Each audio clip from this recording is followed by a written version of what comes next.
মাননীয় সংসদ সদস্য মোস্তাফিজুর রহমান বাবুল আপনাকে দিয়ে এনসিপি পক্ষ থেকে, বিরোধী দলের পক্ষ থেকে একটা স্পষ্ট আক্ষেপ আছে। আক্ষেপটা এরকম, তারা বলছে, নাহিদ ইসলামের বক্তব্য ছিল যে জুলাই সনদ অনুযায়ী রাষ্ট্রপতি নির্বাচন হওয়াটা উচিত ছিল এবং ৭০ অনুচ্ছেদ নিয়ে তখন একটা ভারসাম্য থাকতো। কারণ আমরা ৭০ অনুচ্ছেদ জানি যে দলের বিপক্ষে গিয়ে আসলে ভোট দিলে সংসদ সদস্য পদ থাকবে না। তো যদি সংস্কার হতো তাহলে ৭০ অনুচ্ছেদটাও একটু বদলে যেত, সেই হিসেবে সবাই আসলে দলের বিপক্ষে গিয়েও পছন্দের প্রার্থীকে ভোট দিতে পারতেন, রাষ্ট্রপতি প্রধানমন্ত্রীর ক্ষমতা একটা ভারসাম্য হতে পারতো। এটা এনসিপির দিক থেকে বক্তব্য, 11 দলীয় ঐক্যের দিক থেকে বক্তব্য। একটু কি ব্যাখ্যা দেবেন কেন এটা হলো না, বা আপনার নিজস্ব মতামত? যতক্ষণ পর্যন্ত জুলাই সনদ বাস্তবায়িত না হবে ততক্ষণ পর্যন্ত কি আমরা রাষ্ট্রপতি নির্বাচনের জন্য অপেক্ষা করব?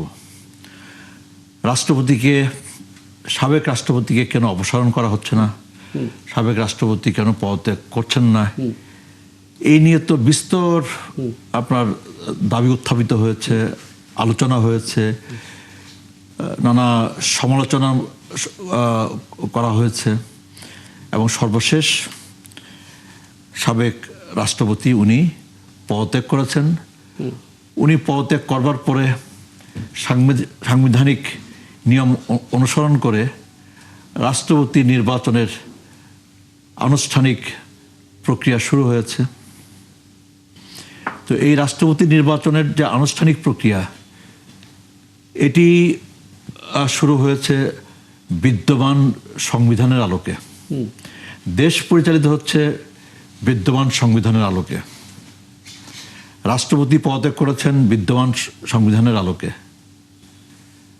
এই সাবেক রাষ্ট্রপতি অন্তর্বর্তী সরকারের শপথ পড়িয়েছিলেন বিদ্যমান সংবিধানের আলোকে। সেটা ঠিক আছে, কিন্তু যেটা নিয়ে আসলে কনসার্ভেটিভ দল যে ভারসাম্য থাকবে কিনা সেটা নিয়ে আমরা জুলাই সনদের বাস্তবায়ন চাই।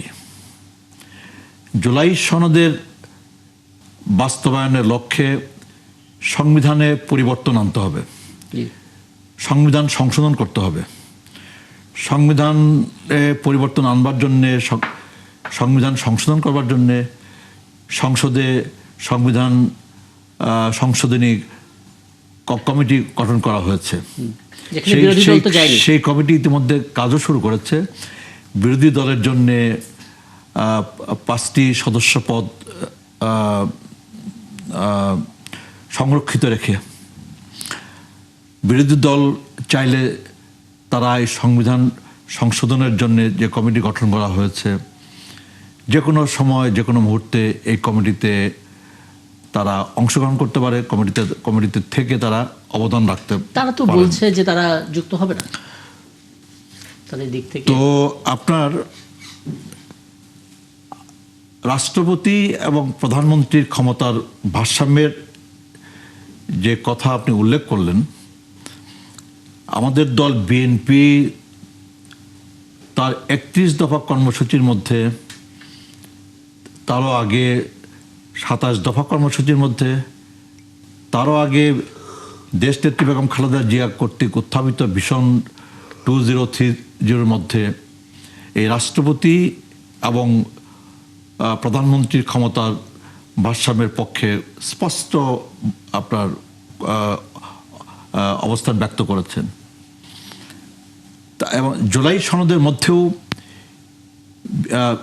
এই বিষয়টি স্পষ্ট করা হয়েছে এবং বিএনপি রাষ্ট্রপতি এবং প্রধানমন্ত্রীর ক্ষমতার ভারসাম্য প্রতিষ্ঠা করার জন্য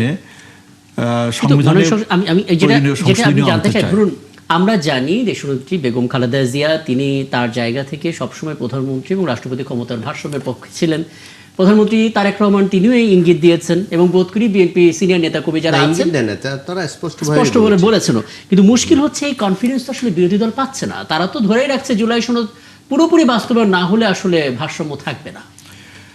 তো জুলাই সনদ বাস্তবায়নের লক্ষ্যেই তো আমরা কাজ শুরু করেছি এবং বিএনপির পক্ষ থেকে বলা হয়েছে জুলাই সনদ আমরা অক্ষরে অক্ষরে বাস্তবায়িত করব।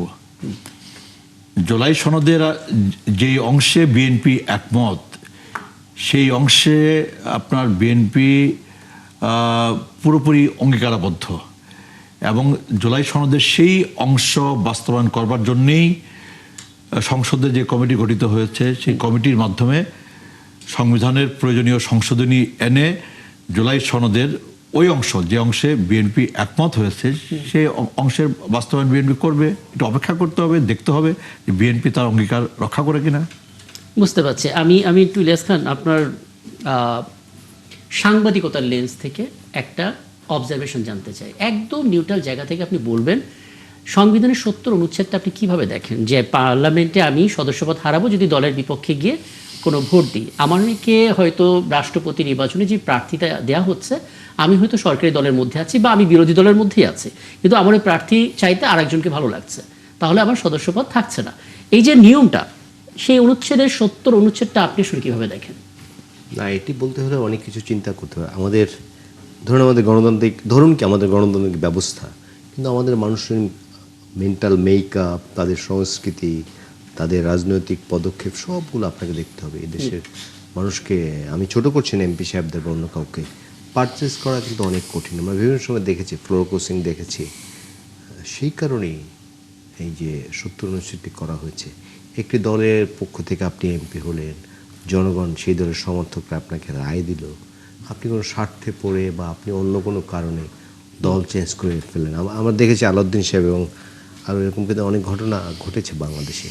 এ কারণে আমি মনে করি, আমি সাংবাদিক দৃষ্টিকোণ থেকে মনে করি যে এটি ঠিক আছে এবং 70 অনুচ্ছেদ থাকা উচিত। যদি না থাকে এটা হজবজল অবস্থা হবে, বিশৃঙ্খলা পরিস্থিতি হবে এবং এটি থাকা ভালো বলে আমি মনে করি। আর আমরা যখন রাষ্ট্রপতি এবং প্রধানমন্ত্রীর ভারসাম্যের কথা বলি, মূলত আমরা কোন জিনিসটাকে বোঝানোর চেষ্টা করি?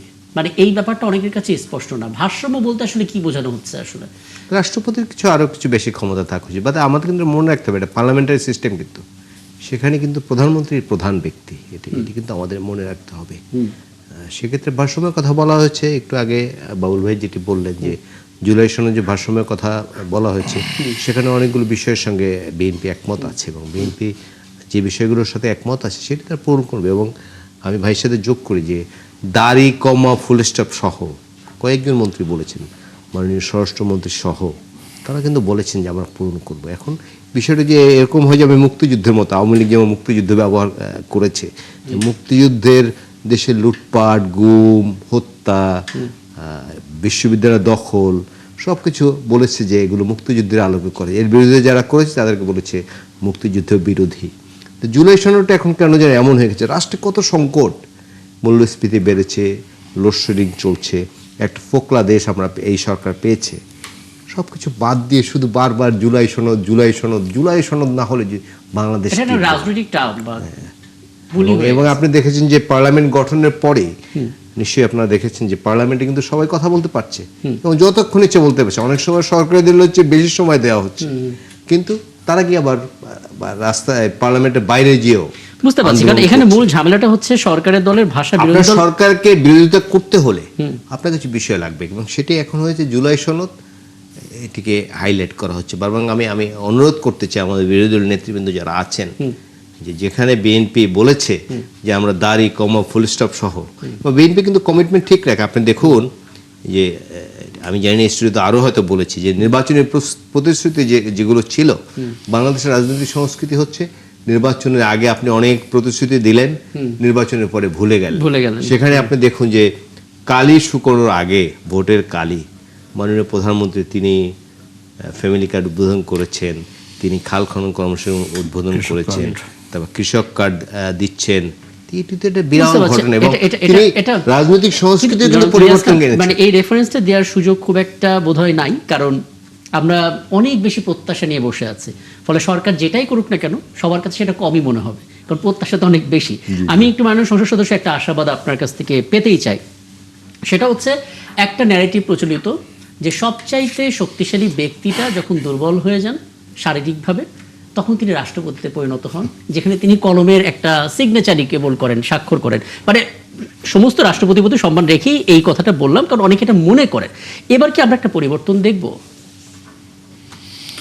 না, আপনার কথাটা তো পুরোপুরি ঠিক না। জি, যেমন 91-এর পরে আব্দুর রহমান বিশ্বাস ছিলেন রাষ্ট্রপতি, উনি অ্যাক্টিভ পলিটিশিয়ান ছিলেন এবং তুমি সামরিক শাসন ঠেকিয়ে দিয়েছেন। হ্যাঁ, 1996-এ। জি, তারপরে রাষ্ট্রপতি ছিলেন বদরুদ্দোজা চৌধুরী। হি ওয়াজ ভেরি মাচ অ্যাক্টিভ তারপরে ছিলেন ইয়াজউদ্দিন আহমেদ, হি ওয়াজ অ্যাক্টিভ। তো সামনে আগামী 20 তারিখ রাষ্ট্রপতি নির্বাচনের দিনক্ষণ ঠিক করা হয়েছে এবং আমরা আশা করি, আমরা বিশ্বাস করি, যদিও বিএনপির পক্ষ থেকে বিএনপির চেয়ারম্যান মাননীয় প্রধানমন্ত্রী জনাব তারেক রহমানকে দায়িত্ব দেওয়া হয়েছে বিএনপি দলীয় প্রার্থী নির্বাচিত করবার, আমি আশা করি, আমি বিশ্বাস করি যে একজন সক্রিয়, একজন স্বচ্ছ রাজনীতির ধারক, একজন যোগ্য, একজন মেধাবী এবং সকলের কাছে গ্রহণযোগ্য একজন ব্যক্তিকেই উনি এটা সর্বপ্রত্যাশা থাকবে। এই জায়গাটা একটু ছোট করে একটু ব্যাখ্যা দেবেন, মানে আব্দুর রহমান বিশ্বাস কিংবা বদরুদ্দোজা চৌধুরী, ইয়াজউদ্দিন আহমেদ, যে নামগুলো আমরা শুনলাম, তারা যে অ্যাক্টিভ ছিলেন, সেই এটা দেখে আমরা কি বুঝবো? মানে সাংবিধানিক যে কাঠামো, সেই কাঠামোতে অ্যাক্টিভ থাকার তো সুযোগ আছে রাষ্ট্রপতির। যদি সেটাই থেকে থাকে তাহলে আমরা আসলে কেমন দেখি না সাধারণত। যাদের কথা বললেন, একটা বিগত সময় পার হয়ে গেছে, আমরা এরকমটা তো দেখিনি। মানুষ ধরেই নিয়েছে যে আসলে রাষ্ট্রপতি মানে ইনঅ্যাক্টিভ একজন মানুষ। না, আপনি বলছিলেন যে একটা ন্যারেটিভ, একটা সাধারণ মানুষের একটা ধারণা, বয়সের ভারে নুজো একজনকে রাষ্ট্রপতি করা হয়েছে, তাই আপনি বলেছিলেন। আপনার প্রশ্নের জবাবে আমি আমি আমি বলেছি যে এমনি কাজের সুযোগ কত থাকে? আমি আপনার প্রশ্নের জবাবে আমি বলেছি যে ব্যাপারটা তা না। বিগত সময়ে বিএনপির পক্ষ থেকে যারা রাষ্ট্রপতি নির্বাচিত হয়েছেন, যারা রাষ্ট্রপতি হিসেবে যারা দায়িত্ব পালন করেছেন, তারা আপনার শারীরিকভাবে তারা খুব সক্ষম ছিলেন এবং তারা তারা বয়স বিবেচনায় তারা সক্ষম ছিলেন এবং সক্ষমতার সাথেই তারা দায়িত্ব পালন করেছেন। আমি